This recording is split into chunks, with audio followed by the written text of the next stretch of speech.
Welcome to नाज़रीन सामीन इकराम। उम्मीद करता हूँ आप सब लोग खैरियत से होंगे। मेरी दुआ है हम सब के लिए अल्लाह ताला की ज़ात अपनी रहमतों का नज़ूल फरमाए और हमें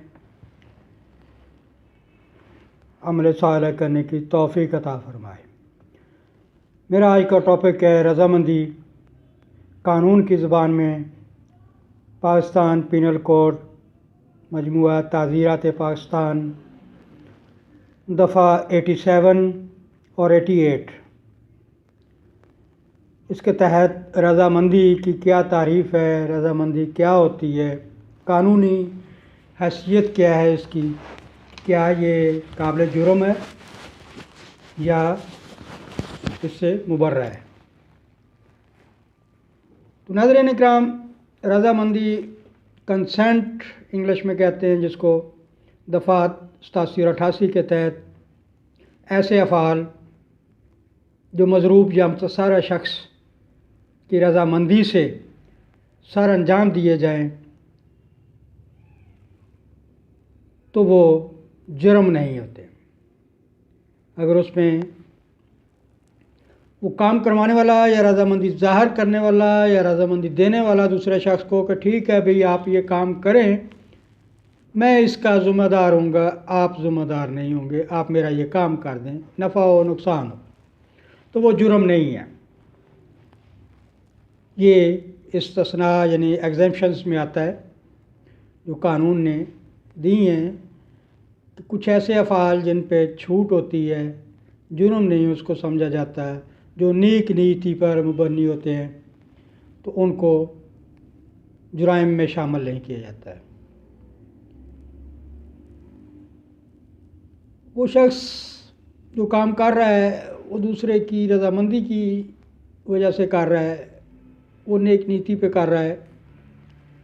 अगर उससे कोई गलती होती है तो उसका जुर्म नहीं होगा, क्योंकि वो तो नेक नीति से दूसरे बंदे की रज़ामंदी से कर रहा है, तो कानून उसको जुर्म नहीं ठहराएगा, मुजरम नहीं ठहराएगा। इसकी लैंग्वेज आपको बताता हूँ। Nothing which is not intended to cause death और ग्रीवियस हर्ट, यानी मौत या नाकाबिल तलाफ़ी नुकसान, ये उसकी नीयत नहीं, तो वो जानता नहीं, ठीक है। And which is not known by the doer, doer में जो काम कर रहा है दूसरे बंदा की रज़ामंदी से,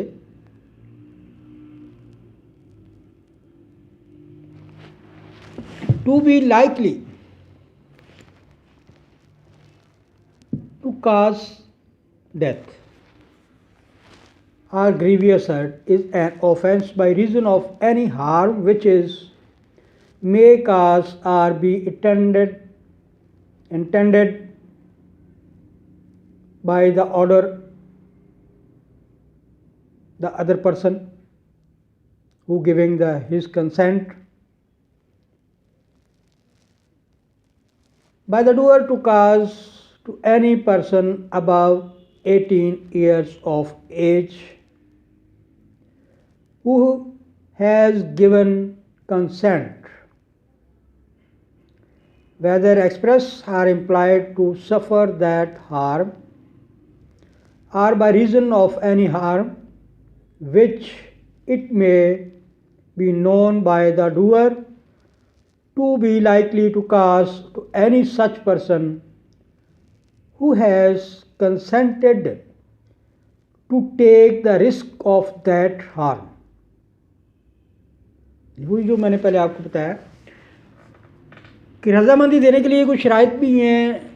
वो अपनी रज़ामंदी से दूसरे बंदे को, जैसे ये सर्जन है वो ऑपरेशन करता है तो वो पहले उसके लवाकिन से, मरीज़ के लवाकिन से साइन भी करवाता है, फार्म एप्लीकेशन सारा फिल होता है। उसका मकसद यही होता है कि वो लवाकिन जो मरीज़ के हैं वो सर्जन को, डॉक्टर को अपनी रज़ामंदी दे रहे होते हैं कि हाँ भी आप इनका इलाज करें। और इस दौरान अगर उसकी डेथ हो जाती है, खुदा न खास्ता कोई ऐसा ग्रीवियस हार्म या हर्ट होती है, यानी कि नाकाबिल तलाफ़ी नुकसान हो जाता है, तो वो डॉक्टर ज़िम्मेदार नहीं होगा। ये कानून ने एग्ज़म्पशंस दी है, क्योंकि वो दूसरे लोगों की या मरीज़ के लवाकिन की रज़ामंदी से वो काम कर रहा है। तो इसके लिए ज़रूरी है कि रजामंदी देने वाला जो है उसकी उम्र बालग हो, यानी 18 साल से ज़्यादा हो, कानून ये कहता है।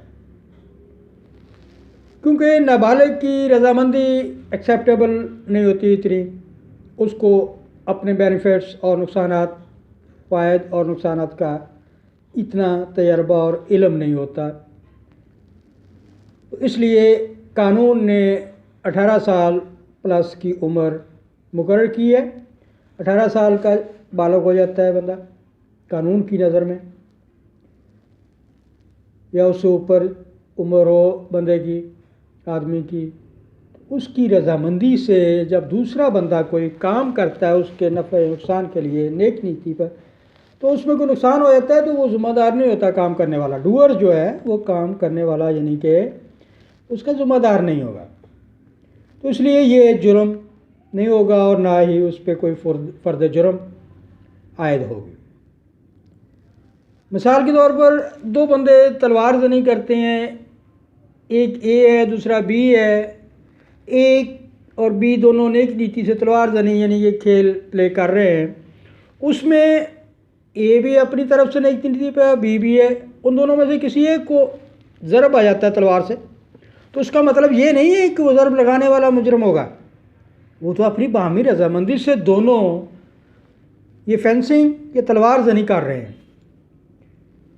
तो इसलिए उनमें हर्ट होने वाला या हर्ट करने वाला मुजरम करार नहीं दिया जाएगा। इसका स्कोप ये है इसका, इस दफ़ात का 87 और 88 का, कि protect those acts on are from criminal responsibility which are neither intended nor known to the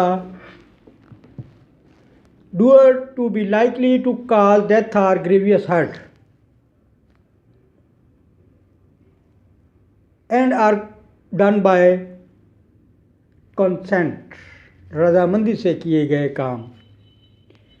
The consent may be either express or implied, वो वाज़े तौर पर या लिखत पढ़त में हो या इम्प्लाइड हो, ज़बानी कलामी हो, वो आपको रजामंदी मिल जाती है। ठीक है भी आप काम करें, ये मेरी रजामंदी से करें, तो उसका मतलब यही होता है रजामंदी देने का कि वो ख़ुद जो रजामंदी दे रहा है वो उसका ज़िम्मेदार होगा। जो बंदा कर रहा है उसकी रजामंदी के साथ वो ज़िम्मेदार नहीं होगा। तो इसमें यह है कि प्रोपोजिशंस जो मैं आपको बताऊंगा based on 2 propositions, that every person is the best जज ऑन हिज ओन इंटरेस्ट्स। रजामंदी जो है वो 2 बुनियादी असूलों पर कायम या चलती है, जो कानून कहता है हमें मजमूआ ताज़ीरात पाकिस्तान दफ़ा 87 और 88 के तहत कि हर शख्स अपने नफ़ा नुकसान का खुद ज़िम्मेदार होता है। दूसरा, that no man will consent to what he intends और थिंक्स हार्मफुल टू हिमसेल्फ, यानी वो शख्स कोई भी अपने आप को नफ़ा नुकसान या नुकसान पहुंचाकर खुश नहीं होता। तो जब वो किसी दूसरे को रजामंदी देगा तो दूसरा बंदा भी यही सवर किया जाना चाहिए कि वो भी रजामंदी देने वाले को नुकसान नहीं पहुंचाने के गरज से काम करेगा, नफ़ा की नुकसान से काम करेगा।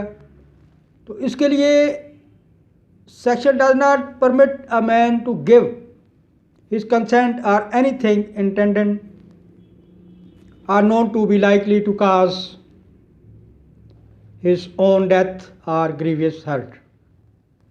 क्या आप दूसरे को ये रजामंदी देंगे आप मुझे मार डालें भी, मुझे कोई ऐसा शदीद नुकसान पहुँचाएँ या मेरे जिस्म पे नाकाबिल तलाफ़ी हर्ट करें, ज़ख़म लगाएं, कोई भी ऐसा नहीं करता। तो ये रजामंदी जो है ये यानी कि बहुत एक बंदा अब दूसरे को जब देता है तो रिस्पॉन्सिबिलिटीज़ को ज़ाहिर करता है कि आप मेरा ये काम कर दो, मेरी रजामंदी से कर दो, मेरा आप उसके जुर्मदार नहीं होंगे।